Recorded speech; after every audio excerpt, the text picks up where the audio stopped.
Isinusulong ng Department of Energy ang Waste-to-Energy Program ng gobyerno. Alinsunod ito sa direktiba ni Pangulong Ferdinand R. Marcos Jr. na matugunan ng hindi tamang pagtatapon ng basura. Sa pamagitan ng programa, may co-convert mga basura sa kapaki-pakinabang na enerhiya para makatulong sa energy supply ng bansa at pati na rin sa waste management. Pero bago yan, ilang local government units na ang nauna nang nagsasagawa ng mga waste-to-energy projects. Isa na po riyan ang Bayan del Carmen sa Siargao Island. At sa pamagitan ng private partnership ng Del Carmen LGU ay naisakatuparan po nila ang programa sa ilalim ng Siargao Circular Economy Project.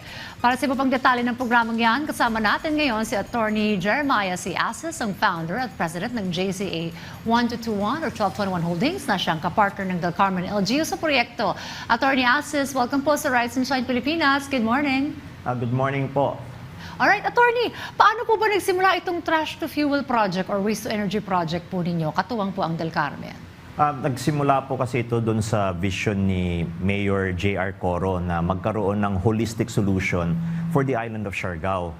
So nagsimula po kami as a wastewater treatment, yung sa septage, where nagre-recycle po kami ng tubig na galing sa septic tank. Linilinis po namin ito na linis na ng mineral water. Tapos, nung nakita naman ni Mayor JR na maganda yung performance ng company, he requested us to study kung paano ba namin din masosolve yung solid waste problem naman ng isla. So nag-aaral po kami ng mga halos isang taon at sa loob po na isang taon na yon, nagkaroon ng maraming coordination sa LGU, nag-aaral ng iba't ibang teknolohiya kung ano yung angkop para doon sa isang island economy, island municipality. And then from there po, naisip po natin gumawa nitong plastic waste to fuel na merong zero waste component. Ini-integrate po natin siya para ma-convert po natin yung basura na mapapakinabangan.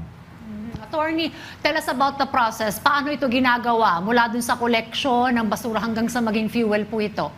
Okay, yung pong sa collection, ito po ay hinahandle ng LGU.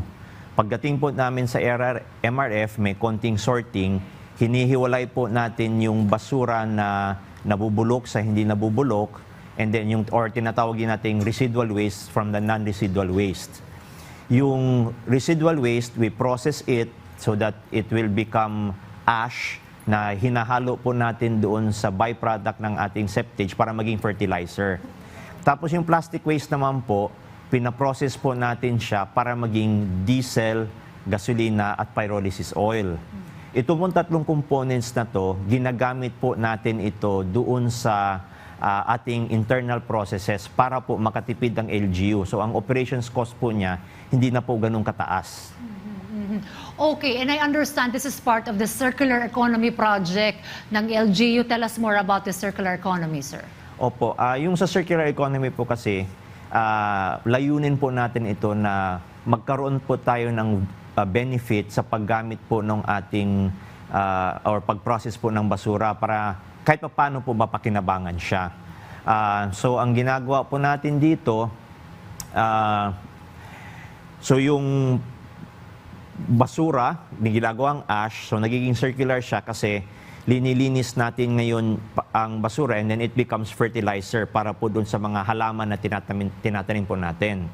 Yun naman pong gasolina at diesel, ginagamit po namin siya ngayon doon sa bio-shredders at then other preparatory machines na nandoon po sa MRF ng Del Carmen Siargao para po hindi na po gagastos ang LGU para pag-operate po nito ng malaki.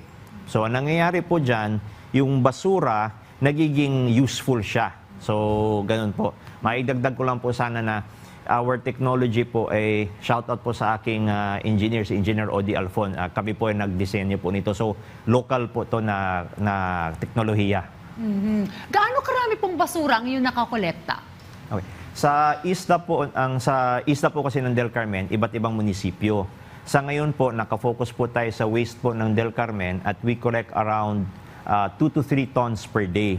Pero ang capacity po ng ating planta doon is 5 tons per day. So yung po sa diferensya na 2 tons per day, nalinis na po natin yung tambak na basura nila. So ang nangyayari po dito, in addition to the daily waste po na pumapasok na pinaprocess natin, yung mga dating bundok-bundok na basura nila doon sa landfill, na-process natin at ngayon malinaw na. Dahil malinaw na po siya, nagagamit na po ng LGU. So sa ngayon po, nagfa-farming po kami doon. Na-reclaim po natin yung lupa, nagiging useful, nagtatanim kami. And then from our recycled water po, nag-aquaculture po tayo. Ngayon po may experiment po kami doon ng mga tilapia na ginogrow po namin in partnership with the Surigao del Norte State University. So ito pong binabanggit ko po ito kasi ito po yung second level po ng circularity, circular economy. So dati po, tambak lang ng basura, hindi napapakinabangan. Sa ngayon po, nagiging mas productive na siya. Nakakatulong din po sa ating food security. Okay. Pagdating naman po sa ating kalikasan, I understand itong proseso na ito, kailangan also compliance with the law. So ano po ba yung inyo pong practice po dito sa teknolohiya at prosesong inyo pong ginagawa from trash to fuel? Okay. Yung pong sa ating technology, we are very, very conscious to ensure na yung air emissions natin ay compliant with Philippine standards. Gaya po ng nabanggit kanina sa ng DENR, yung pong thermal decomposition process or pyrolysis process, allowed po siya so long as yung emissions po natin will meet standards. So, kung mapansin po ninyo, ang ginagawa po natin dyan sa aming equipment, marami po tayong air purification system to ensure na yung ating emissions po ay nagko-comply. So that's the first thing that I want to emphasize po. The technology, siguro from 30 years ago, from when the law was first conceptualized until today po, 25-30 years na nakalipas, malaki na po nagbago sa technology. Kaya po, it might be time to avail of its benefits. So, first yun is we are ensuring the protection of the air. Then pangalawa po, dahil po sa ating, sa ating solid waste treatment, na-reduce po ngayon yung chance na yung pag-degrade po ng basura ay makakapollute, lalo na po doon sa mga aquifer o yung sa mga tubig na nasa ilalim ng lupa. Kasi po kapag yung basura hindi po natitreat ng maayos, maaari pag nabulok po yan, maaari po yung mga toxic elements yan, pumasok po doon sa lupa at mag-pollute. Pangatlo po, dahil nga din po dun sa ating project ng ating wastewater recycling, nagkakatulong din po ito pag tuwing may kakulangan po ng pandilig doon sa kanila. So yun po, in addition to other possible benefits, gaya po ng nasabi ko, sa ngayon po, nagfa-farming po kami, gamit po yung recycled water natin at yung fertilizer. Attorney Asis, also I'd like to ask you, ano yung masasabi po ninyo nung inanunsyo po ng ating Pangulo yung tungkol sa pagpapaigting ng waste to energy project ng gobyerno? Ako po ay actually natutuwa kasi nandyan na po yung technology, let's avail of it. Pero ang masasabi ko lang po siguro na dagdag na comment po dito ay the solutions need to be context-based. Hindi po pwede na parang one time, ito na, tapos gagawin na lahat. Kasi po, yung waste to energy, it requires usually po malaking volume ng waste. So in big cities po like Metro Manila, na marami po talagang basura. Kasi pag gumawa ka ng planta na nagproproduce ng kuryente, syempre kailangan mo ng panggatong para doon. Ngayon, ayaw mo naman na sabihin sa mga tao na mag-produce po kayo ng maraming waste kasi kailangan natin ng electricity. So the context should be, what problem are you solving first? Are you solving waste or do you want to generate electricity or energy? So dito po sa amin sa Siargao, we faced that question and then we said, sige, pakinabangan natin yung waste para mag-produce ng gasolina to supplement or to make it more efficient yung ating number one na sinosolve na problema, which is basura. So, for me po, ang importante po dito, ano po yung context and how to solve it. At maaari ko lang po din siguro idagdag is, yung pong waste to energy projects, they take time to implement. In the meantime po, yung problema natin ng basura, nandyan na po. Di ba? So, what we are offering po as a solution is, we can also look at it as an interim solution. Kasi po yung ating technology, within 3 to 4 months po, kaya na po natin to i-install sa mga LGU.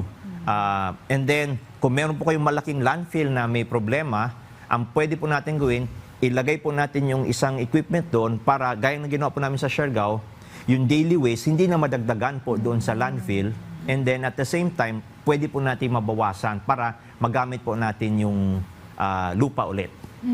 Well, Attorney Asa, aside from sa Siargao, may mga iba pa ba kayong mga LGU or lugar kung saan iniimplementa or iimplementa ang proyektong ito? Well, sa ngayon po, kasi po kami po yung nagsimula lang talaga last year lang dito sa ating solid waste solution. Sa ating pong wastewater solution, may tumulong na po tayo sa Puerto Princesa, sa Hingoog, at sa Island Garden City of Samal po.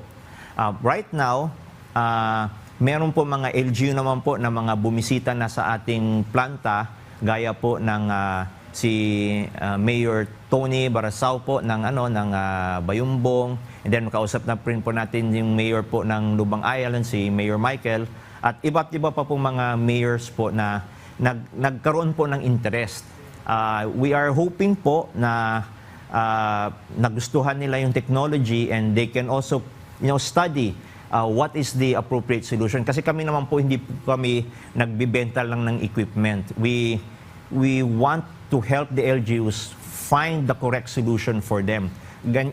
Ulitin ko po, it has to be context-based. Hindi po ito pwede na parang, itong solution sa ibang lugar o isang bansa, yun na kaagad ang gagamitin natin. Kailangan po nating aralin kung ano po yung waste characteristic, kung ano po talaga yung angkop na solusyon, short-term and long-term para po doon sa munisipyo o sa city po. Well, Attorney, sa ating pag-uusap, mapapasabi ka na namang na kaya naman pala na gawin itong mga bagay na ito. Let's amplify this message, and thank you very much, Attorney Jeremiah C. Asas, ang founder at presidente ng JCA 1221 Holdings. Maraming salamat po, sir. Thank you po.